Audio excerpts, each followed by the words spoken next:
अस्सलाम वालेकुम फ्रेंड्स, उम्मीद है आप सब खैरियत से होंगे। आज मैं आपके साथ शलजम पालक गोश्त की मज़ेदार सी रेसिपी शेयर करने वाली हूँ।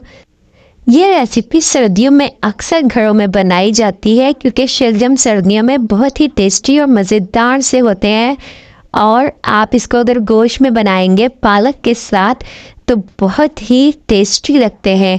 आइए इस मज़ेदार सी रेसिपी को हम स्टार्ट करते हैं।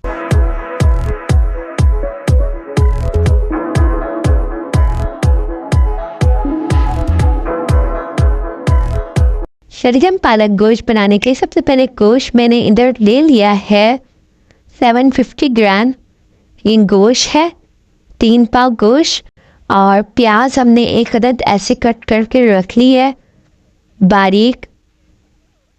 और टमाटर जो है हमने 3 अदद इसको ऐसे काट लिए थे, दरमियाने साइज़ के टमाटर। छिलका आप चाहे तो उतार सकते हैं। और इधर हम ऑयल ले लेंगे, तकरीबन आधा कप के करीब हम ऑयल इसमें डाल देंगे।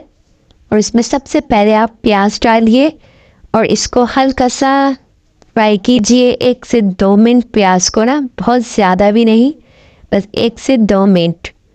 और फिर हमने गोश्त इसमें शामिल कर देना है। सबसे पहले ये बीफ है तो हमने बीफ को गलने के लिए रखना है, तो सबसे पहले आप गोश्त इसमें डाल दीजिए। हल्का सा गोश्त को भी भून लीजिए 1 से 2 मिनट।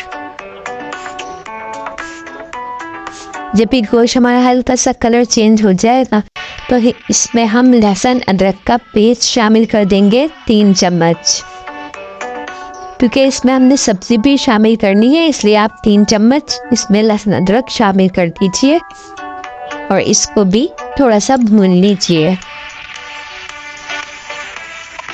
इस तरीके से अगर आप चाहें तो गोश्त तो खुशबू गोश्त में बहुत अच्छी आती है। और स्पाइसेस हम डालेंगे, सबसे पहले आप टमाटर डाल दीजिए और इसके बाद हमने स्पाइसेस नॉर्मल से स्पाइसेस ज़्यादा नहीं डालने। हमने 2 चम्मच जो है पिसी हुई लाल मिर्च इसमें शामिल करनी है, 1 चम्मच हल्दी और नमक जो है वो भी हमने 2 चम्मच इसमें शामिल कर देने हैं। बस और कोई स्पाइसेस नहीं, बस ये 3 ही मसाले हमने डाले और इसको भून लीजिए आप 5 मिनट के लिए इसको भून लीजिए। और अब हम ये गोश्त को गलने के लिए इसमें पानी शामिल करेंगे। इतना आप शामिल कर दीजिए जिसमें ये गोश्त गल जाए। 1 से 2 घंटे लगेंगे, बीफ हमारा गल जाएगा। लेकिन आपने बीफ को पूरे मुकम्मल तरीके से नहीं गलाना। मैं आपको बताती हूँ कि कितना आपने गलाना है। ये देखिए तकरीबन 1 घंटे बाद जब हमारा गोश्त गल गया था, अगर आप चाहें तो इसकी बोटियाँ आप निकाल दीजिए सब्ज़ी डालने से पहले, क्योंकि बोटियाँ इस तरह से टूटेंगी नहीं, क्योंकि अभी ना शलजम और पालक भी इसमें गलेंगे। और अगर आपका गोश्त मुकम्मल तौर पर नहीं गला है तो आप गोश्त ना निकालिएगा, सब्ज़ी के साथ वो मुकम्मल तौर पर गल जाएगा। इधर ये 2 किलो पालक है और 1 किलो शलजम है। मैंने इसमें से अभी गोश्त निकाल दिया था, अब इसमें मैं सब्ज़ी डालने लगी हूँ। शलजम और पालक को इस तरीके से मैंने कट कर लिया था। तो ये देखिए ये अच्छी तरह से धो के मैंने इसमें हांडी में डाल दिया है। और इसको आप जो है ना पतीली आपकी ना फुल हो जाएगी, आप इसको ऊपर नीचे करते रहें और आँच को थोड़ा सा तेज़ कर दीजिएगा जब तक ये सब्ज़ी नीचे नहीं बैठ जाती। और ये पानी ना खुद ही छोड़ेगा पालक, आपको पानी डालने की ज़रूरत नहीं है। ये देखिए आप ऊपर नीचे करते रहेंगे और जो बाकी जो सब्ज़ी है वो ऊपर से शामिल करते जाइएगा।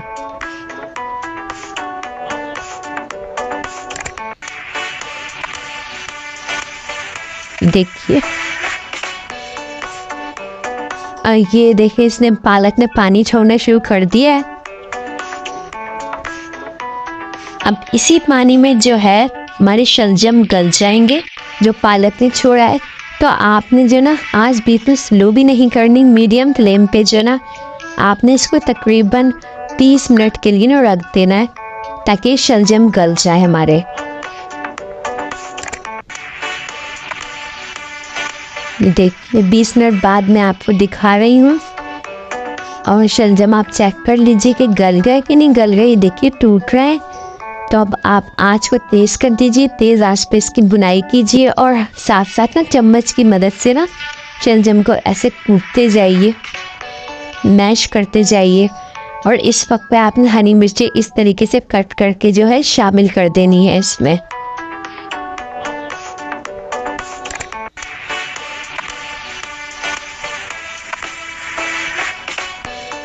अब हम बुनाई कर रहे हैं तो आँच को आपने तेज़ ही रखना है और इसकी बुनाई करते जानी है। ये अब आपने चूल्हे के पास ही खड़े रहना है और इसको ऐसे भूनते ही रहना है।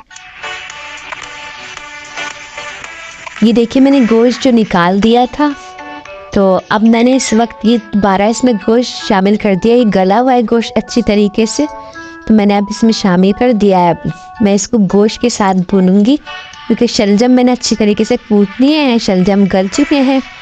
और अभी हमने 5 से 7 मिनट और इसकी तेज़ आंच पर भुनाई करनी है गोश्त डालने के बाद। ये देखिए कितनी ज़बरदस्त सी लुक लग रही है और बहुत ही टेस्टी ये हांडी बनती है।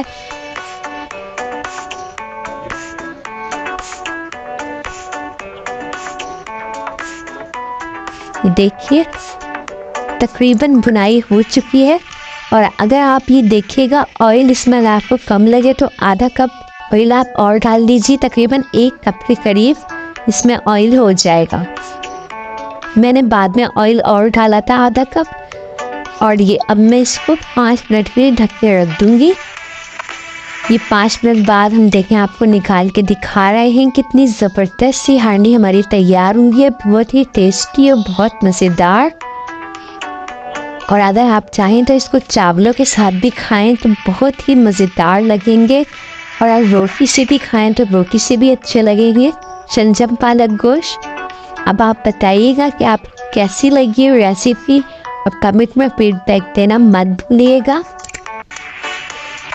और अगर आपको मेरी रेसिपीज़ पसंद आती हैं तो मेरे चैनल को भी सब्सक्राइब कर लीजिए, और अगर आप मेरे चैनल पर न्यू हैं तो भी सब्सक्राइब कर लीजिए और बेल नोटिफिकेशन को प्रेस करना मत भूलिएगा।